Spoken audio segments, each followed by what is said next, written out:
Hello friends, welcome to money మంత్ర. నేను మీ రామకృష్ణ. మనం రోజు ఫైనాన్స్ గురించి, లైఫ్ గురించి చాలా టాపిక్స్ మాట్లాడుకుంటాం కదా. ఇందులో ముఖ్యంగా ఈరోజు ఫైనాన్స్ గురించి ఒక సబ్స్క్రైబర్ అడిగిన ఒక క్వశ్చన్ గురించి తీసుకుందాం. సార్, నేను ఒక కార్ తీసుకుందాం అనుకుంటున్నాను. ఈ కార్ లోన్కి వెళ్ళి తీసుకోవడం బెటరా, లేకపోతే ముందు నుంచి కొంచెం ఇన్వెస్ట్మెంట్ దాచిపెట్టుకొని అలా తీసుకోవడం బెటరా, ఏదైతే బెటరు అని చెప్పేసి ఒక సబ్స్క్రైబర్ అడిగారు. ఇంకో సబ్స్క్రైబర్ కూడా తనకి ఇండోనేషియా వెళ్ళి రావాలని ఉందంట. ఒక 5 lakhs లోన్ తీసుకొని ఇండోనేషియా వెళ్తాను. సో నేను అట్లా పర్సనల్ లోన్ తీసుకొని ఇండోనేషియా బాలి వెళ్ళి రావడం బెటరా, లేకపోతే జస్ట్ మనీ సేవ్ చేసుకొని తర్వాత వెళ్ళి రావడం బెటరా అని చెప్పేసి క్వశ్చన్ అడిగారు అన్నమాట.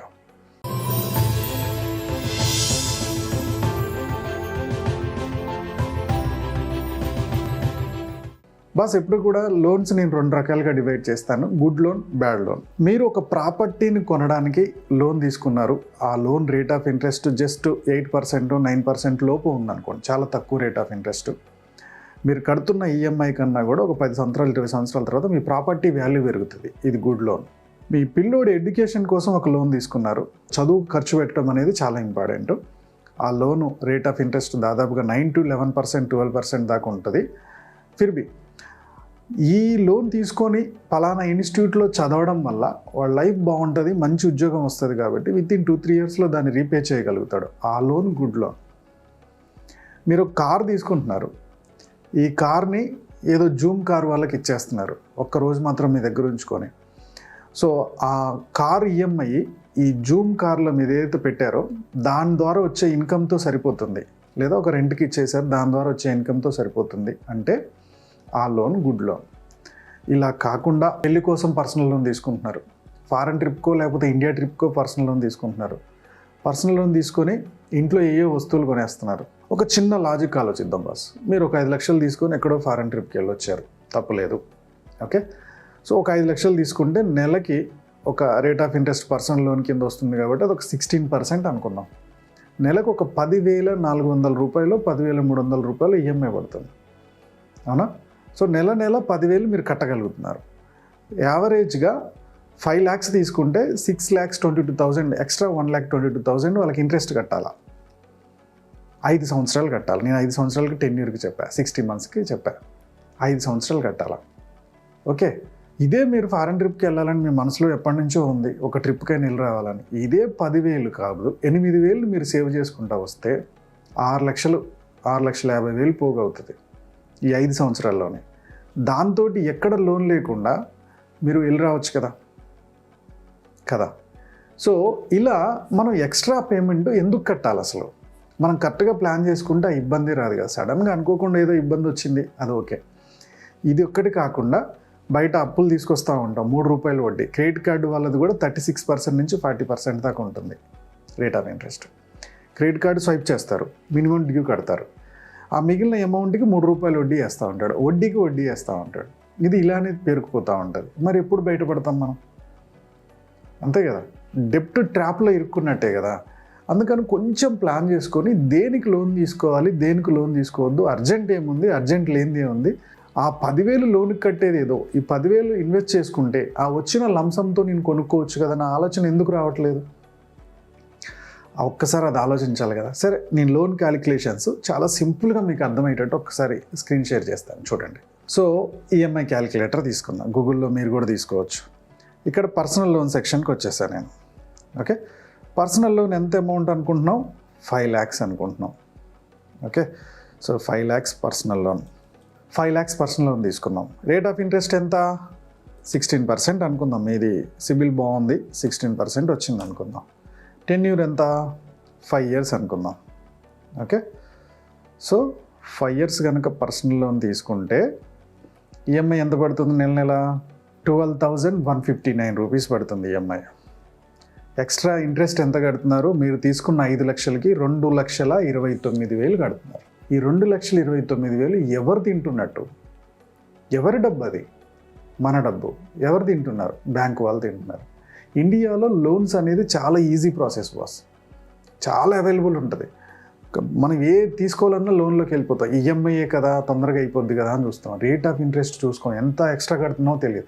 అప్పటికప్పుడు ఆ వస్తువు మన దగ్గరకు వస్తే చాలు, ఇంకేమొద్దు. ఇదే మైండ్ సెట్తో వెళ్ళిపోతాం మనం, అంతే కదా. సో చూడండి, మీరు 5 లక్షలు తీసుకున్నందుకు 7,29,000 కడుతున్నారు. 2,29,000 ఎక్స్ట్రా కట్టేస్తున్నాం బాస్. మన కష్టజీతం అది.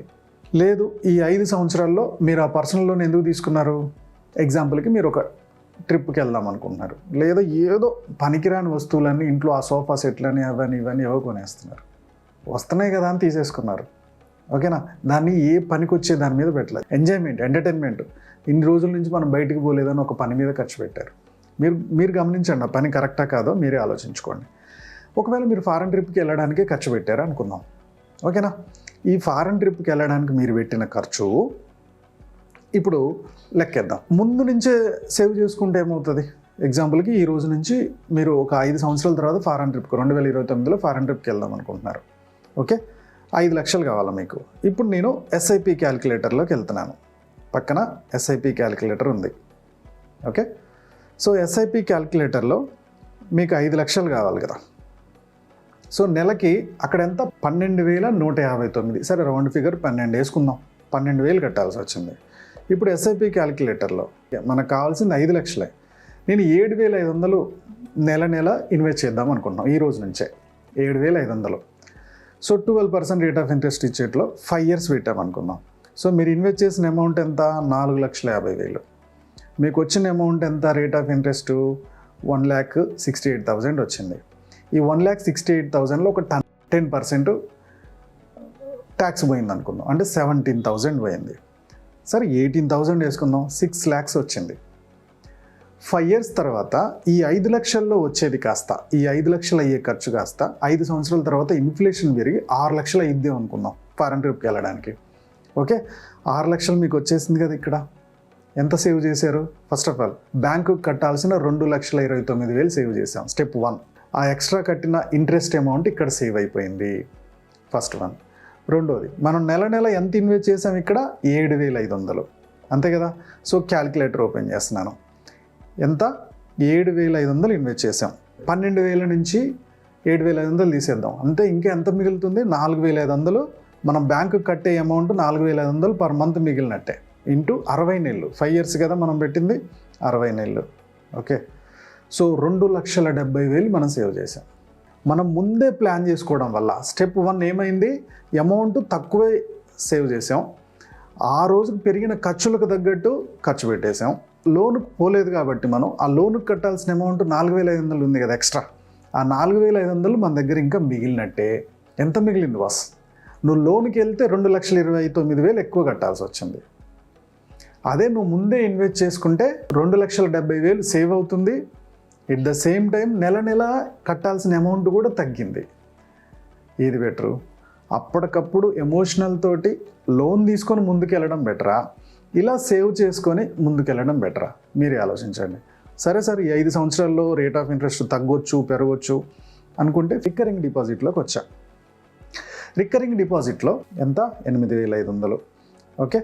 సో 5% రేట్ ఆఫ్ ఇంట్రెస్ట్ అనుకుందాం. 60 months. 60 months అయితే దాదాపుగా 5,80,000 వస్తుంది మనకి, ఓకే. దీని మీద ట్యాక్స్ బెనిఫిట్, 80C కింద ట్యాక్స్ బెనిఫిట్ కూడా తీసుకోవచ్చు మనం. సో ఈ 5,80,000 నీ ఫారెన్ ట్రిప్కి పనికిరాదా? ఆ రోజు ఖర్చులు పెరిగింది, ఒక 80,000, ఇంకొక 20,000 ఎక్స్ట్రా అవుతే చేతి నుంచి పెట్టుకుంటాం, ఓకే. సో 8,500, 12,000 అంటే దాదాపుగా 3,500 రూపీస్ మనం మిగిలిస్తున్నాం. 3,500 రూపీస్ని మనం ఆ 60 months అలానే ఉంచినా కానీ 60 monthsకి మనం ఎంత సేవ్ చేస్తున్నట్టు? 2,10,000. 2,10,000 సేవ్ చేస్తున్నాం మన డబ్బుని. ఇలా కాదు, ఆప్షన్ నెంబర్ 3 కూడా వెళ్తున్నా. చూడండి, ఎస్ఐపి క్యాలిక్యులేటర్కి వచ్చా. మనం ఈఎంఐ ఎంత పడుద్దని చూసుకున్నాం కదా. ఈఎంఐ ఎంత పడుతుంది? సో నెలకి 12,000 అనుకుందాం. 12,000 ఎస్ఐపిలో నెల 12,000 ఇన్వెస్ట్ చేసేసాం. 5 సంవత్సరాలు ఇన్వెస్ట్ చేసాం, 12,000, okay boss. So 12% rate of interest ఎంత అమౌంట్ వస్తుంది? దాదాపుగా 10 లక్షలు. ఈ 10 లక్షల్లో నీ ఫారెన్ ట్రిప్కి 6 లక్షలు ఖర్చు అయిపోయింది. ఎందుకంటే 5 సంవత్సరాలు వెయిట్ చేసాం, ఇన్ఫ్లేషన్ పెరిగి ఉంటుంది, 6 లక్షలు ఖర్చు అయిపోయింది. మిగిలిన 3 లక్షలు నీకు ప్రాఫిటే కదా. అక్కడేమో పర్సనల్ లోన్ తీసుకొని 2,29,000 ఎక్కువ కట్టాల్సి వస్తుంది.